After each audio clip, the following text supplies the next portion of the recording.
일단 지난 시간에 했던 거를 간단히 되짚어보고 나서 새로운 단어를 나가도록 하겠습니다. 일단 지난 시간에는 6장, 7장을 했었는데 간단하게 회계부터 다시 한번 돌아보면 회계라는 게 재산이랑 그 재산의 변화를 보여주려고 했는데 그 재산은 재무상태표로 보여줬고 그 재산의 변화는 포괄손익계산서의 형태로 보여준다고 했단 말이에요.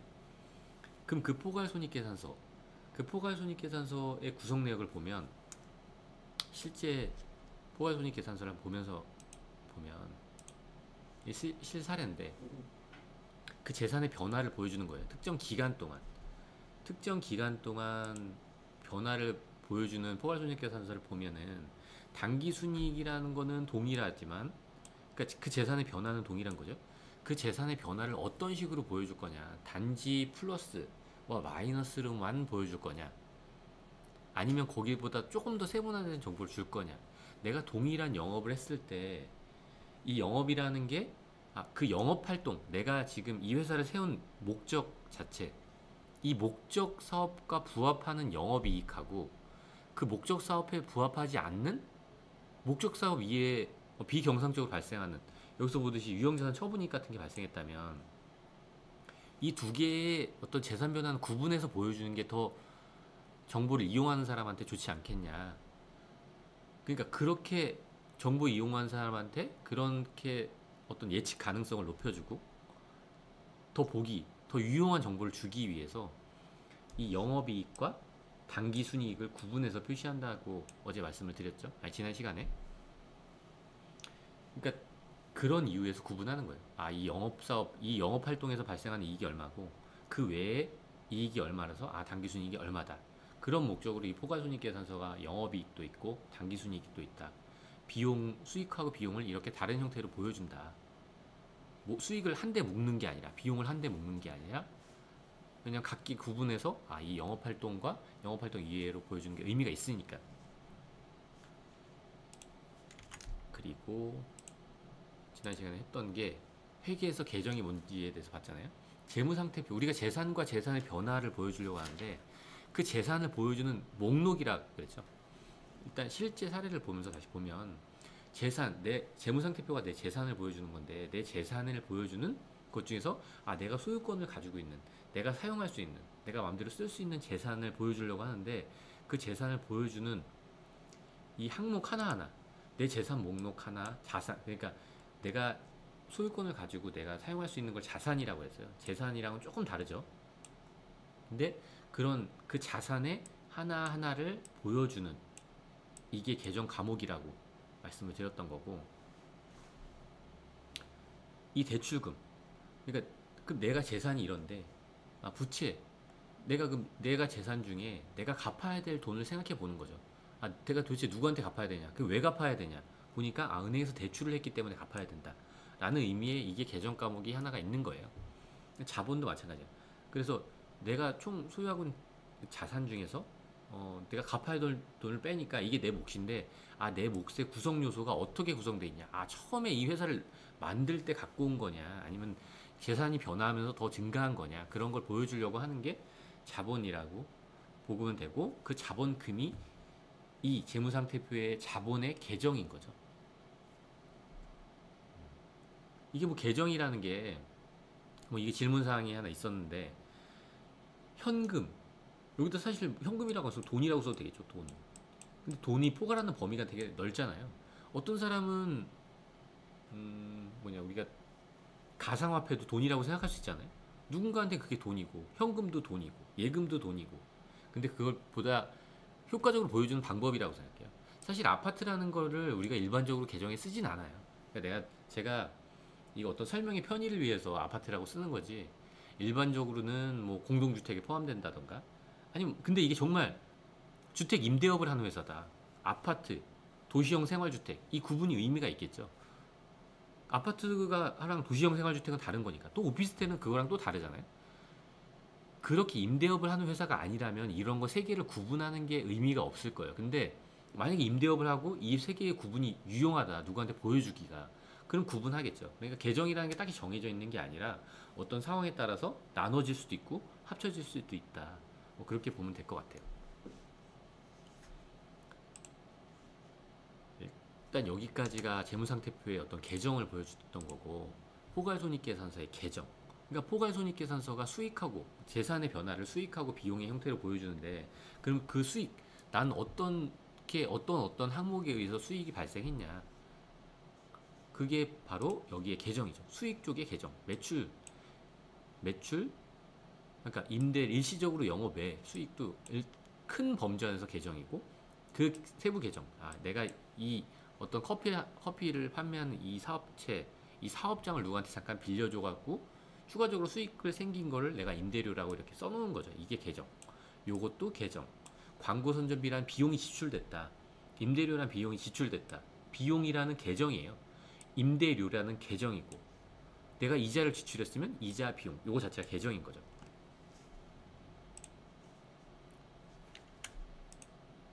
그리고 자산, 부채, 자본 계정은 이제 지금까지 지난 시간에 한 거 간단하게 리뷰해 봤고, 이제 8장부터 시작하겠는데, 자산, 부채, 자본 계정을 어떻게 기록하냐고 돼 있거든요. 그러니까 자산, 부채, 자본 계정은 뭐였냐면 재무상태표에 있는 구성 요소였거든요. 자산, 부채, 자본은. 그러니까 재무상태표에 자산도 있었고, 재무상태표에 부채도 있었고, 재무상태표에 자본도 있었어요. 재무상태표를 한번 보면 어떻게 생겼냐 보면, 이게 아까 보여드렸던 재무상태표예요.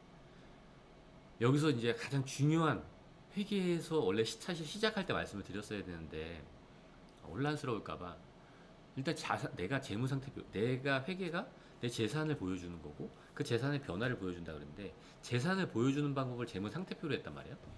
그럼 재무상태표를 아까는 자연스럽게 그냥 봤겠지만, 잘 보면 자산이 이쪽에 있었어요. 왼쪽에. 그리고 부채는 이 오른쪽 위에 있었죠. 그리고 자본은 오른쪽 아래에 있었어요. 이게 재무상태표가 제가 아까 만들어 놓은 게 임의로 제 마음대로 결정해 놓은 게 아니에요. 회계를 하면서 우리는 어떤 규칙적으로 보여주자. 자산은 이쪽에 적고, 부채는 오른쪽에 적고, 자본은 그 부채 밑에 적자. 이렇게 어떤 약속을 한 거죠. 회계에서. 이걸 왜 이렇게 약속했냐고 물어보면 저도 할 말이 없는데, 그래서 어쨌든 그 다음을 넘어가서 또 약속이 하나 더 있어요. 회계에서는 왼쪽을 차변이라고 해요. 왼쪽을. 오른쪽을 대변이라고 하고. 이걸 글자 그대로 받아들여야 돼요. 이게 제가 왜 왼손이라고 할까요? 그냥 어머니가 이쪽 손이 왼손이라고 알려줬으니까 그냥 왼손이거든요. 이게 왜 왼손인지는 이유는 없어요. 그냥 회계를 보여줄 때 그냥 왼쪽을 차변이라 부르고 오른쪽을 대변이라 부르고, 그냥 그렇게 약속을 한 거예요. 그거 이하도 없죠. 그냥 왼쪽은 차변이다, 오른쪽은 대변이다 라는 게 그냥 약속인 거예요. 그런 약속 중에 하나로 자산은 왼쪽에 표시하고, 부채는 오른쪽 위쪽에 표시하고, 자본은 오른쪽 아래쪽에, 내 몫인, 소유자 몫인 내 거는 그러니까 오른쪽 아래에 표시한다. 이게 어떤 약속인 거예요. 회계의 약속. 내가 자산을 보여줄 때는 왼쪽에다가 목록으로 표시하고, 부채를 보여줄 때는 오른쪽에다 표시하고, 오른쪽 위쪽에다, 그리고 자본을 보여줄 때는 오른쪽 아래쪽에 표시하는, 이런 약속을 한 거죠. 그럼 이걸 어떻게 표시할 거냐? 그럼 결국 우리가 보여주려고 하는 게 뭔가요? 재무상태표를 통해서.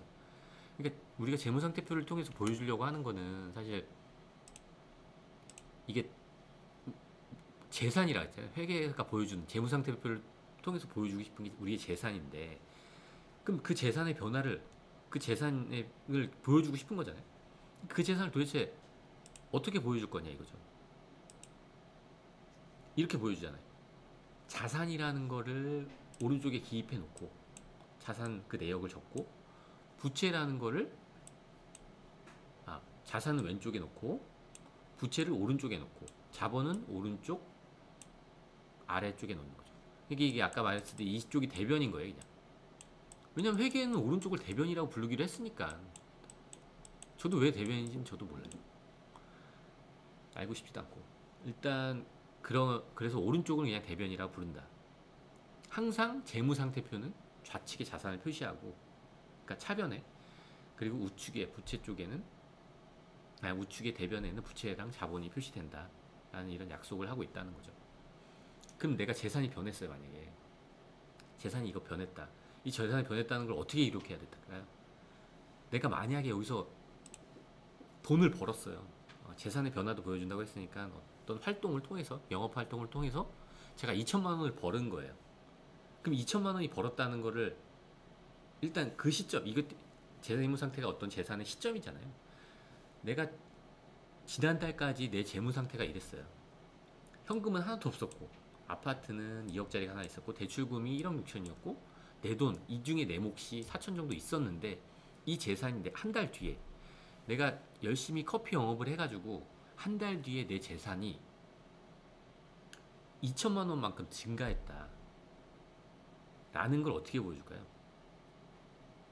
그러니까 사실 정확한 의미는 아닌데, 제가 지금 돈을 벌어서 했다고는 하지만, 그러니까 돈이 모자라서 내가 어쨌든 내 돈 중에 이 기업체에 투입하지 않았던 그 자금이 어디서 생겼다고 쳐도 될 것 같아요.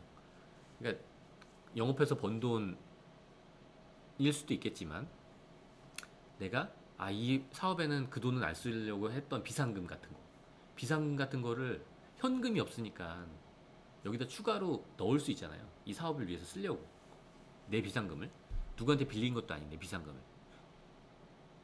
그럼 그거를 어떻게 표시할 거냐, 우리가 여기 이 재무상태표의 변화를 기록해야 되잖아요. 그럼 어떻게 기록할 거냐? 이렇게 기록해야 될까? 내 자본금이라는 거를 그러니까 내 숨겨둔 돈이 추가로 어서 나와서 이 사업에 들어온 거잖아요. 그게 이 자본금이라는 형태로 표시되는 거예요.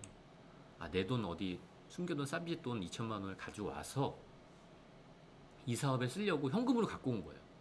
그러면 내 돈이 해당하는 몫이 2천만 원 늘었겠죠. 그리고 현금이 200만 원, 2천만 원만큼 늘었을 거예요. 내 재산의 변화가 이렇게 생긴 거죠. 순간 내가 그 돈을 갖고 옴으로써. 그러니까 과연 우리가 재무상태표에 이렇게 하나씩 기록할 거냐? 그럼 내가 현금을 쓸 때 물을 한 병 사 먹을 때도, 내가 음료수를 한 병 사 먹을 때도 계속 내 재산은 변화하고 있거든요. 내가 물을 한 번 사 먹는 순간 자체가 내 재산이 변하는 순간이에요. 그럼 내 재산이 그 변하는 순간에 물을 사 먹으면 여기 10,000원 적고, 다시 커피를 팔아갖고선 2만원짜리 커피를 5천원짜리 커피를 4잔 팔았다. 그러면 2만원, 여기다 2만원, 현금이 2만원 생겼잖아요. 그럼 재산에 어떻게든 표시를 해야 될 거잖아요. 왜냐면 내 재산은 달라졌으니까. 그러니까 그렇게 표시를 하는 데는 이게 어렵다는 거죠. 이걸 이렇게 쓰다 보면은 이 숫자가 언제 썼는지도 사실 모르고, 이 2만원이 도대체 그럼 나한테 언제 증가한 거지? 그 1만원이란 건 도대체 나한테 언제 증가한 건지 또 그것도 모르겠죠. 그리고 쓰다가 보면 헷갈리겠죠. 여기다 3 쓰고 4 쓰고 뭐 이걸 다 더하다 보면은 어디서부터 더해야 될지도 모르겠고, 여기도 계속 부채도 계속 변동을 할 테니까, 여기서도 막 이게 500만 원 대출 받았다가 50만 원 대출 받았다가 다시 30만 원을 갚고 뭐 이렇게 다 기록할 수가 없다는 거예요. 그럼 도대체 이걸 어떻게 기록할 거냐, 우리가. 그러니까 그 기록하는 방법이 실제로 옛날에 어떻게 기록했을까요? 여기다 기록하기 너무 어렵거든요. 내 재산 상황을 순간순간 사람들이 보고 싶은 게 아니라, 사실 어떤 특정 시점이 됐을 때 내 재산 상황을 보고 싶어 하거든요. 지금이야 내 재산이 얼마 안 되죠. 현금이랑 아파트밖에 없지만, 내가 삼성전자다. 하루에도 뭐 수십만 건이 거래가 일어나겠죠. 그거를 여기다 재무상태표에 기록한다? 뭐 기록하다가 이게 종이가 꽉 찰 거야 아마. 그거 자체가 의미도 없고 그렇게 기록한대. 그래서 이제 기록하는 방법을 어떻게 그렇기 때문에 결국 우리가 보여주려고 하는 건 재무상태표고, 그 재산의 변화를 보여주려고 하는 건 포괄손익계산서지만, 그렇게 그 변화하는 과정들을 여기다 다 기록할 수는 없다는 거죠. 현금은 현금 따로 기록하는 거고, 아파트는 아파트 따로. 아니면 내가 이걸 만약에 그렇게 안 한다 그러면은, 이렇게 내가 차량을 또 취득했어요. 차량을 취득하면서 현금 2천만 원 차량을 샀단 말이에요. 현금 2천만 원을 또 마이너스하고 차량에 또 플러스하고. 그러면은 여기서 지금 보면은 요 대출금이랑 요 아파트는 변동이 없는데도 똑같은 게 하나 더 생겼죠. 굳이 이걸 쓸 필요가 없잖아요, 사실. 현금은 변화된 것만 따로 모아서 관리할 수 있으면은 굳이 변동하지 않는 자산들에 대해서는 건드릴 필요도 없거든요. 그러니까 재무상태표를 다시 만들 이유가 없다는 거죠. 아, 재무상태표는 내가 필요한 순간에 다시 만들면 되는 거고, 그냥 내 재산을 구성하는, 이 자산을 구성하는 이 계정 과목별로 그 계정 과목의 변화를 집계해 놨다가 그 변화한 결과값을 여기다 그냥 적으면 되는 거죠. 그렇게 되는 게 편할 것 같잖아요. 여기다 변할 때마다 여기다 하나씩 하나씩 기록하는 것보다는, 왜냐면 거래가 상당히 많이 있을 테니까 아마 그게 편할 거예요. 그래서 그렇게 편하게 하려고 어떻게 회계 처리를 하는지 한번, 아니, 그러니까 어떻게 재무상태표를 구성하기 위해서 어떻게 기록하는지 한번 보면, 어떻게 기록하냐면 이런 어떤 사건들이 발생한 거예요. 근데 지금 제가 현금만 따로 지금 현금이죠. 제가 아까 말씀드렸다시피 재무상태표에 있는 각 계정별로 어떤 재산 목록별로 각각 기록하는 거예요. 재무상태표에다가 하나씩 하나씩 기록하는 게 아니라, 왜냐하면 거의 변동하지 않는 것도 많으니까 변동이 있는 그 항목을 따로 끄집어내서 그 항목을 별도로 기록하는 거예요. 별도로 한번 이 사건을 보고 한번 기록을 해볼게요. 일단 처음에 이 회사를 설립하면서 2천만 원을 가져온 거예요. 2천만 원을 내가 갖고 왔다, 현금으로. 그 현금을 갖고 와서 회사한테 딱 넣어놨어요. 이렇게 넣어놓는 순간 회사는 2천만 원의 현금이 생긴 거죠. 이 회사는. 혹시 모르시면 말씀해 주세요. 그러니까 2천만 원의 현금이 생겼는데 2천만 원의 현금을 이쪽에다 표시하는 거죠. 근데 이게 왜 이쪽에다 표시하냐면, 아까 우리가 재무상태표는 자산은 왼쪽에다 표시한다고 약속을 했거든요. 뭐 차변이긴 한데, 차변 왼쪽에 차변이라 그랬잖아요. 그러니까 이 자산을 차변에다 표시한다고 우리가 약속을 했기 때문에, 아, 이왕이면 그 자산의 하나인, 자산 목록 중에 하나인 현금이라는 걸 표시할 때도 현금이 늘어났잖아요. 이 회사 입장에서 2천만 원이라는 현금이 늘어났단 말이에요. 그 늘어난 걸 표시할 때 이왕이면 우리 재무상태표에 표시하는 위치와 동일하게 시작을 하자는 거죠. 그럼 나중에 편할 테니까 이 위치랑 동일한 위치에다 재무상태표에 갖다 놓으면 되는 거잖아요. 그래서 사실 현금의 증가를 이쪽에 기록하는 거예요, 차변에. 이 회사 입장에서 2천만 원이라는 돈이 1월 1일 날 딱 들어왔다. 1월 1일이라는 날짜 정보도 넣고, 현금이라는 게 1월 1일 날 2천만 원이 증가했다. 왜 증가를 이쪽에 표시했냐? 재무상태표에 자산을 이쪽에 좌측에 표시하니까. 그래서 차변에 2천만 원이라는 걸 적는 거고, 현금으로 또 차량을 구입했어요. 그 다음날 1일 날짜까지 내가 현금 2천만 원 있었지만 2일 날짜는 더 이상 현금 2천만 원이 없겠죠. 그럼 현금 2천만 원을 가져왔죠 지금. 그럼 회사 입장에서는 가져와서 차를 샀으니까 차라는 자산은 늘었지만 현금 입장에서 보면은 현금은 감소했거든요. 2천만 원이라는 게 현금이 감소했어요, 1월 2일 날. 근데 왜 감소를 오른쪽에 적냐? 아니, 그냥 현금의 증가를, 자산은 왼쪽에 표시했으니까 증가할 때 왼쪽에 표시하고, 감소는 그래서 오른쪽에 표시한 거죠. 이렇게 빼려고. 그러니까 구분해서 표시해 놓으려고. 아, 자산이 증가한 것과 감소한 거를 다른 게 구분해 놓으려고 이렇게, 자산의 증가는 왼쪽에 차변에, 자산의 감소는 오른쪽에 대변에 이렇게 기록을 하는 거예요. 그리고 은행에서 대출을 받으면 현금이 또 증가하잖아요. 은행에서 대출을 받아 현금이 500만 원 증가했어요. 현금이 증가했으니까 다시 오른쪽에 적는 거예요. 그 날짜랑 같이 1월 3일 날 500만 원이 증가했다 라고 이쪽에 또 적는 거죠. 근데 그 다음날 돈을 벌어서 내가 100만 원을 갚았어요. 돈을 벌어서 갚은 게 아니라 어쨌든 갚았어요. 내가 갖고 있는 현금으로. 너무 많이 대출받은 것 같아서. 그러면 이 4일날 대출을 일부 상환했잖아요. 그럼 현금이, 이 기업 입장에서 현금이 또 줄었거든요. 아, 줄었으니까 또 오른쪽에 적자. 왜냐하면 증가를 왼쪽에 적었으니까. 그런 의미로 이렇게 양쪽을 적는 거예요. 아, 그럼 1월 4일이 딱 지나고 나서 1월 4일날 밤에 딱 보니까 현금이 얼마 남았을까요?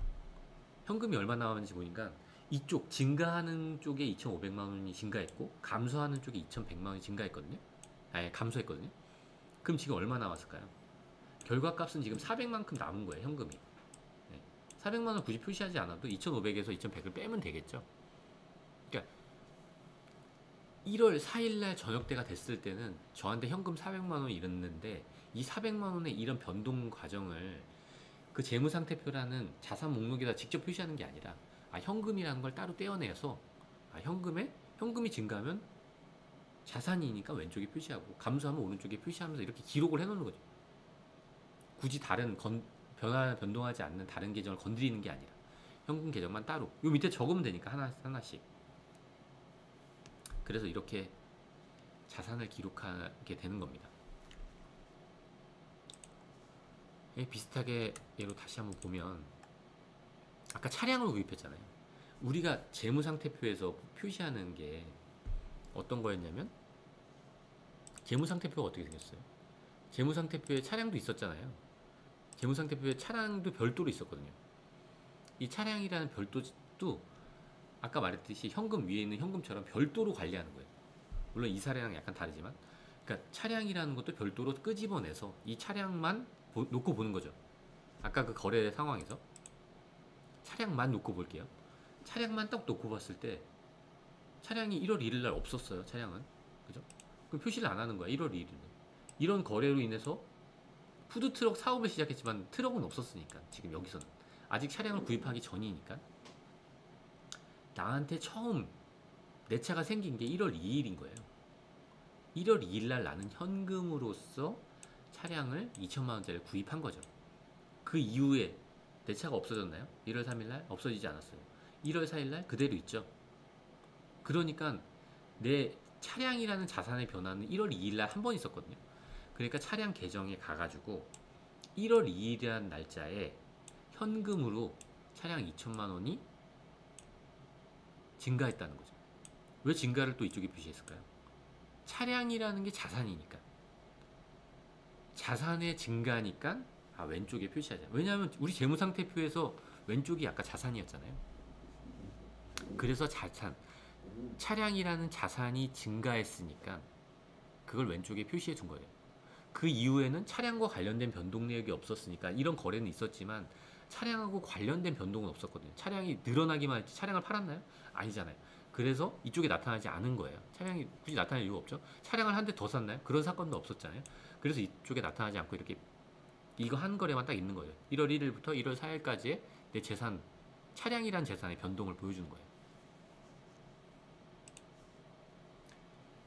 그럼 이제 재산을 이렇게 보여주고 이거랑 사실 동일한 논리예요. 그러니까 재무상태표를 한번 다시 보면 우리가 왼쪽은 차변이라고 약속을 했고 오른쪽은 대변이라고 약속을 했어요. 일단 이번 시간까지는 왼쪽이하고 오른쪽이라고 말씀을 드릴게요. 그러니까 우리가 왼쪽이라는 곳에 자산을 두려고 했으니까 이 자산이라는 계정을 갖고 와서 우리가 똑같은 종이에 나타낼 때 왼쪽에다가 자산 증가를 적어 놓고 오른쪽에다가 자산의 감소를 적어 놓으면 나중에 여기다 옮겨 적기가 편하겠다. 그런 의미로 아까 그 계정을 관리할 때 그런 식으로 관리했다고 보면 될 것 같고요. 그럼 만약에 부채가 여기 있었잖아요, 지금. 부채는 오른쪽에 있단 말이죠. 이 부채가 오른쪽에 있는데 이 오른쪽에 있는 부채가 증가했다. 그럼 우리가 부채와 관련된 계정이 있으면 그 계정의 증가는 오른쪽에 표시하는 게 맞겠죠. 자산처럼. 왜냐면 부채가 증가했을 때 부채가 늘어나면 내가 대출을 해서 부채가 늘어났다. 그럼 여기에 표시하겠죠. 부채가 늘어나면 이쪽에다 표시할 거잖아요. 이거 내가 대출 100이 늘었다. 그럼 100을 표시할 거니까 내 차입금이 100이면 그러니까 부채가 증가할 때 그냥 오른쪽에 우리 기록하자. 그런 약속을 또 하는 거죠. 그러니까 그 약속한 결과를 보면 차입금이란 계정을 보는 거예요. 이게 부채의 계정이에요. 차입금이라는 거는 이 차입금은 부채 계정이거든요. 부채 계정. 부채의 차입금 계정을 따로 한번 보면 이 차입금 계정이 언제 변했을까를 보는 거예요. 거래랑 다르게. 거래. 이때 이 거래 때 차입금이 변동했을까요? 안 변동했죠.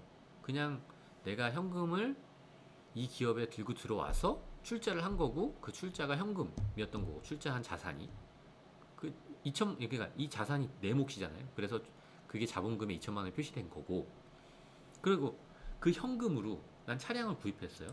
여태까지 차입금에 변동이 있을 일이 없겠죠. 1월 2일까지는. 근데 1월 3일 날 나는 은행에서 대출을 받았어요. 500만 원을. 차입금이 증가했죠, 지금. 차입금이 증가했어요. 그럼 차입금이 증가했는데 그걸 어디다 표시할 거냐? 부채니까 우리가 재무상태표의 부채가 오른쪽에 있었으니까 그래서 오른쪽에 표시한다는 거예요. 이 증가한 500만 원을 날짜까지 적고 500만 원 이렇게 딱 증가라는 걸 굳이 적지 않아도 되는 거예요. 왜냐면 난 글씨를 하나 안 써도 돼. 여기다 증가 이렇게 적을 필요가 없어요. 그냥 차입금의 오른쪽은 재무상태표에서 차입금이 오른쪽에 있기 때문에 이게 증가한 거예요. 근데 진짜 편하지 않나요? 내가 증가라는 말을 하지 않고도 그냥 선을 하나 거놓고 이 오른쪽에 적어놓으면 그냥 증가라는 표시가 되는 거예요. 암묵적으로 약속을 이미 한 거니까. 그리고 내가 차입금이라는 계정에 이런 T자를 그려놓고 왼쪽에다 적어놓으면 차입금 감소가 되는 거죠. 그런 약속을 한 거예요. 여기다 마이너스라고 적지 않고 여기다 플러스로 적지 않아도 오른쪽에 적으면은 차입금이 증가한 거구나. 왼쪽에 적으면 차입금이 감소한 거구나. 이런 거를 그냥 알 수 있는 거죠. 그래서 1월 4일이 됐어요. 나는 차입금이 500만 원 증가했는데 100만 원을 갚았어요. 그럼 1월 4일이 됐을 때 내 차입금 얼마 남았을까요? 이 차입금 계정에 잔액만큼 남아있기 때문에 나는 이 차입금 계정의 잔액을 재무상태표에 그대로 갖다 적으면 되는 거예요. 내 재산을 보여주고 싶을 때는 그 시점까지 딱 마무리한 다음에 이걸 적은 걸 그대로 가서 재무상태표에 딱 적어놓으면 내 부채에서 차입금이 픽스가 된 거죠. 딱 그렇게 이런 식으로 이제 계정에 기록한다는 거죠. 그럼 이제 자본을 한번 볼까요? 그러니까 다시 한번 이걸 또 보면 재무상태표의 왼쪽에 자산이 있죠. 재무상태표의 왼쪽에 자산이 있고 오른쪽에 부채가 있고 오른쪽 밑에 자본이 있고 그러니까 자산의 증가 우리가 자산에 해당하는 계정 과목이 증가하면 그 계정 과목을 가서 왼쪽에다 적고 그 자산이 감소하면 오른쪽에 적고 마찬가지로 부채라는 계정을 하나를 본다면 부채라는 그 차입금 계정을 갔을 때 증가했을 때는 오른쪽에 놓고 그게 감소했을 때는 왼쪽에 놓고 자본도 마찬가지죠. 증가했다. 자본이 증가했다. 그럼 오른쪽에 적겠죠. 자본이 감소했다. 그럼 왼쪽에 적겠죠. 왜냐하면 재무상태표에 오른쪽에 있으니까. 그렇습니다. 그리고 자본을 한번 실습을 해보면 똑같은 상황이에요. 똑같은 상황을 어떤 계정별로 기록한다고 보면 돼요. 아까는 위에 건 현금 계정에 기록했듯이 똑같은 상황에 대해서 이게 자본금에 영향을 주는 거예요. 이거 자체가 자본금, 내 돈이잖아요. 현금은 내 재산의 그러니까 내 자산의 형태인 거고 그 형태가 어디서 나왔냐? 이게 내 돈에서 나온 거잖아. 그 내 돈을 기록하는 거. 내가 여기다 이 회사에다 갖다 놓은 돈을 기록하는 게 자본금인데 그 자본금이 2천만 원. 근데 2천만 원을 왜 내가 오른쪽에 적었을까? 그거는 재무상태표의 오른쪽에 있기 때문에 이 오른쪽에 적게 되는 거죠. 1월 1일 날 내 돈을 이 회사에 준 거죠. 그걸 표시한 거예요. 이게 내 몫인 거예요. 이 회사에서 내가 가지는 몫을 표시한 게 자본금인데 증가는 오른쪽이다. 재무상태표 오른쪽이니까.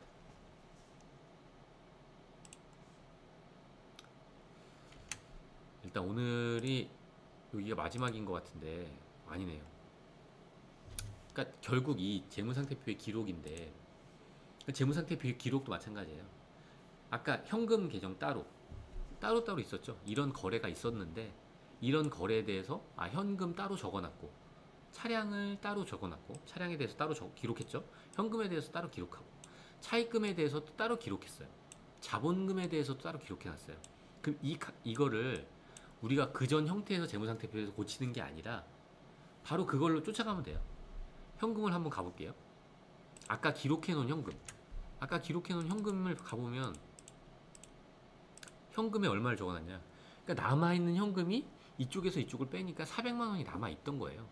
그래서 그 400만 원을 그대로 가서 재무상태표에 기록을 하는 거죠. 재무상태표. 아까 이 완성된 재무상태표. 그래서 여기가 400인 거예요. 아까 차입금도 400에서 끝났어요. 500만 원이 늘어났다가 100만 원이 감소했으니까 결국 400만 원.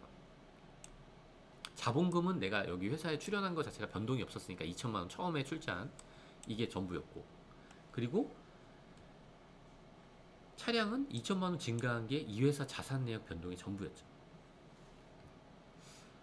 일단 재무상태표 오늘 기록하는 걸 봤는데 그렇게 재무상태표 자체를 바꾸는 게 아니라 재무상태표에 있는 구성 항목들 자체를 하나씩 하나씩 띄어가지고 기록한 다음에 재무상태표가 필요한 시점에 그 시점에 각 계정별 잔액들을 계정별 잔액을 하나씩 하나씩 재무상태표에 적으면 된다. 그래서 이걸 계정의 기록이라고 하고 재무상태표를 이렇게 작성하는 거예요. 일단 오늘은 여기까지 하도록 하겠습니다.